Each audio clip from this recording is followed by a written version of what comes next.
Chapter 4, Laguna Beach, California. Saturday, in desperate reaction to yet another troubling episode of somnambulism, Dom Corvasis thoroughly, methodically exhausted himself. By nightfall, he intended to be so wrung out that he'd sleep as still as a stone, locked immemorially in the bosom of the earth. At 7 o'clock in the morning, with the night's cool mist lingering in the canyons and bearding the trees, he performed half an hour of vigorous calisthenics on the patio overlooking the ocean, then put on his running shoes and did 7 arduous miles on Laguna's slope streets. He spent the next 5 hours doing heavy gardening. Then, because it was a warm day, he put on his swimsuit, put towels in his Firebird, and went to the beach.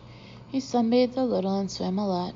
After dinner at Picasso's, he walked for another hour along shop-lined streets, sparsely populated by off-season tourists. At last he drove home.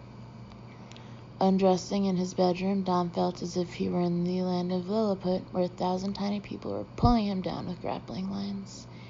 He rarely drank, but now he tossed back a shot of Remy Martin. In bed, he fell asleep even as he clicked off the lamp. The incidents of somnambulism were growing more frequent, and the problem was now the central issue of his life. It was interfering with his work. The new book, which had been going well, it contained the best writing he had ever done, was stalled. In the past 2 weeks, he had awakened in a closet on 9 occasions, 4 times in the last 4 nights. The affliction had ceased to be amusing and intriguing. He was afraid to go to sleep because of sleep he was not in control of himself. Yesterday, Friday, he'd finally gone to his physician, Dr. Paul Koblitz in Newport Beach. Haltingly, he told Koblitz all about his sleepwalking, but he found himself unwilling and unable to express the true depth and seriousness of his concern. Dom had always been a very private person, made so by a childhood spent in a dozen foster homes and under the care of surrogate parents, some of whom were indifferent or even hostile, all of whom were dismayingly temporary presences in his life. He was reluctant to share his most important and personal thoughts except through the malice of imaginary characters in his fiction. As a result, Koblitz was not unduly worried. After a full physical examination, he pronounced Dom exceptionally fit. He attributed the somnambulism to stress, to the upcoming publication of the novel. "You don't think we should do any tests?" Dom asked. Koblitz said, "You're a writer, so of course your imagination is running away with you. Brain tumor, you're thinking. Am I right?" "Well, yes." "Any headaches, dizziness, blurred vision?" "No." "I've examined your eyes. There's no change in your retinas, no indication of intracranial pressure. Any inexplicable vomiting?" "No, nothing like that." "Giddy spells, giggling, or periods of euphoria without apparent reason, anything of that nature?" "No." "Then I see no reasons for tests at this stage." "Do you think I need psychotherapy?" "Good heavens, no. I'm sure this will pass soon." Finished dressing, Dom watched Koblitz close the file. He said, "I thought perhaps sleeping pills." No, Koblitz said, "Not yet. I don't believe in drugs as a treatment of first resort. Here's what you do, Dom. Get away from the writing for a few weeks. Don't do anything cerebral. Get plenty of physical exercise. Go to bed tired every night. So tired you can't even bother to think about the book you've been working on. A few days of that and you'll be cured. I'm convinced of it." Saturday, Dom began the treatment Dr. Koblitz prescribed, devoting himself to physical activity, though with more single-mindedness and flagellant persistence than the doctor had suggested. Consequently, he plummeted into a deep sleep the moment he put his head upon the pillow, and in the morning he did not wake in a closet. He did not wake in bed either. This time he was in the garage. He regained consciousness in a breathless state of terror, gasping, his heart hammering so hard it seemed capable of shattering his ribs with its furious blows. His mouth was dry, his hands curled into fists. He was cramped and sore, partly from Saturday's excess of exercise, but partly from the unnatural and uncomfortable position in which he had been sleeping. During the night, he evidently had taken 2 folded canvas drop cloths from a shelf above the workbench and had squirreled into a narrow service space behind the furnace. That was where he lay now, concealed beneath the tarps. Concealed was the right word. He had not dragged the tarpaulins over himself merely for warmth. He had taken refuge behind the furnace and beneath the canvas because he had been hiding from something. From what?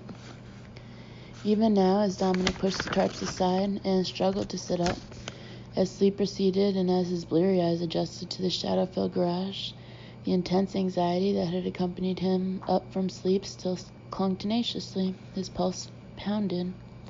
Fear of what? Dreaming. In his nightmare, he must have been running and hiding from some monster. Yes, of course. His peril in the nightmare caused him to sleepwalk, and when, in the dream, he sought a place to hide, he also hid in reality, creeping behind the furnace. His white Firebird loomed ghost-like in the vague light from the wall vents and the single window above the workbench. Shuffling across the garage, he felt as if he were a revenant himself. In the house, he went directly to his office. Morning light filled the room, making him squint. He sat at the desk in his filthy pajama bottoms, switched on the word processor, and studied the documents on the diskette that he had left in the machine. The diskette was as he had left it on Thursday. It contained no new material. Dom had hoped that in his sleep he might have left a message that would help him understand the source of his anxiety. That knowledge was obviously held by his subconscious, but thus far denied to his conscious mind.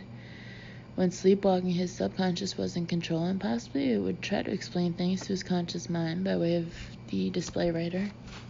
But as yet, it had not. He switched off the machine. He sat for a long time, staring out the window toward the ocean, wondering. Later, in the bedroom, as he was on his way to the master bath, he found something strange. Nails were scattered across the carpet, and he had to be careful where he walked.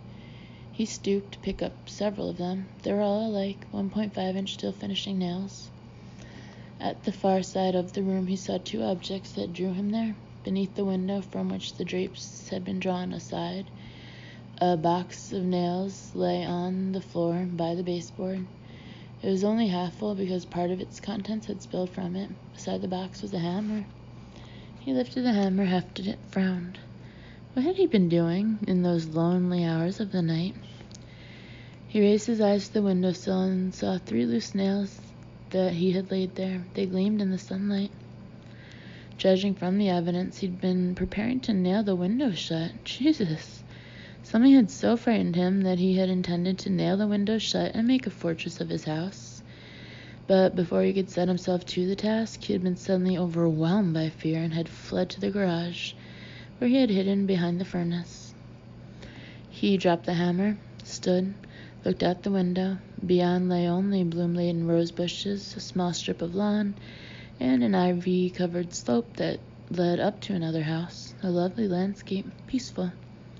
He could not believe that it had been any different last night, that something more threatening had been crouching out there in the darkness. And yet, for a while, Dom Corvasis watched the day grow brighter, watched the bees visit the roses, then began to pick up the nails. It was November 24th.